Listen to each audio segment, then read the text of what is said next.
catch me at H Mart when some kid runs up double-fisting plastic sleeves of bangtigi, and I'll just lose it.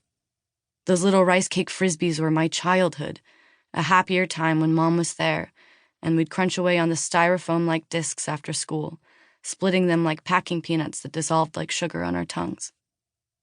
I'll cry when I see a Korean grandmother eating seafood noodles in the food court, discarding shrimp heads and mussel shells onto the lid of her daughter's tin rice bowl.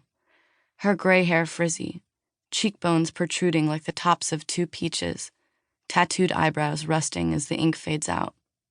I'll wonder what my mom would have looked like in her 70s, if she'd have wound up with the same perm that every Korean grandma gets, as though it were a part of our race's evolution. I'll imagine our arms linked, her small frame leaning against mine as we take the escalator up to the food court. The two of us in all black, New York style, she'd say, her image of New York still rooted in the era of breakfast at Tiffany's. She would carry the quilted leather Chanel purse that she'd wanted her whole life, instead of the fake ones that she'd bought on the back streets of Itaewon. Her hands and face would be slightly sticky from QVC anti-aging creams. She'd wear some strange high-top sneaker wedges that I'd disagree with. Michelle, in Korea, every celebrity wears this one. She'd pluck the lint off my coat and pick on me. How my shoulders slumped, how I needed new shoes, how I should really start using that argan oil treatment she'd bought me, but we'd be together. If I'm being honest, there's a lot of anger. I'm angry at this old Korean woman I don't know, that she gets to live and my mother does not, like somehow this stranger's survival is at all related to my loss. That someone my mother's age could still have a mother. Why is she here slurping up spicy jampong noodles, and my mom isn't? Other people must feel this way.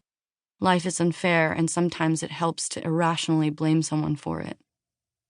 Sometimes my grief feels as though I've been left alone in a room with no doors. Every time I remember that my mother is dead, it feels like I'm colliding with a wall that won't give. There's no escape, just a hard surface that I keep ramming into over and over, a reminder of the immutable reality that I will never see her again. H-Marts are usually situated on the outskirts of the city and serve as a secondary center for strip malls of Asian storefronts and restaurants that are always better than the ones found closer to town. We're talking Korean restaurants that pack the table so full of banchan side dishes that you're forced to play a never-ending game of horizontal Jenga with 12 tiny plates of stir-fried anchovies, stuffed cucumbers, and pickled everything. This isn't like the sad Asian fusion joint by your work, where they serve bell peppers in their bibimbap and give you the stink eye when you ask for another round of wilted bean sprouts. This is the real deal. You'll know you're headed the right way because there will be signs to mark your path. As you go farther into your pilgrimage, the lettering on the awning slowly begins to turn into symbols that you may or may not be able to read. This is when my elementary grade Korean skills are put to the test. How fast can I sound out the vowels in traffic? I spent more than 6 years going to Hangul every Friday, and this is all I have to show for it. I can read the signs for churches, for an optometrist's office, a bank. A couple more blocks in, and we're in the heart of it. Suddenly, it's another country. Everyone is Asian. A swarm of different dialects crisscross like invisible telephone wires.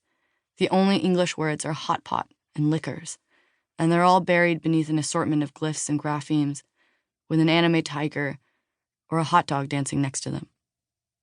Inside an H-Mart complex, there will be some kind of food court, an appliance shop, and a pharmacy.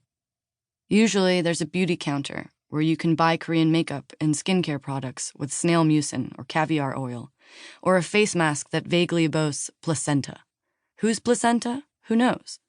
There will usually be a pseudo-French bakery with weak coffee, bubble tea, and an array of glowing pastries that always look much better than they taste.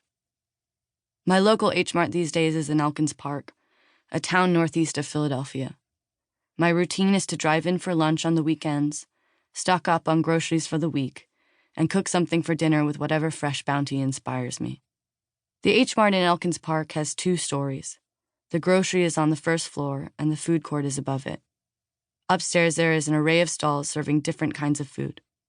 One is dedicated to sushi, one is strictly Chinese. Another is for traditional Korean jjigaes, bubbling soup served in traditional earthen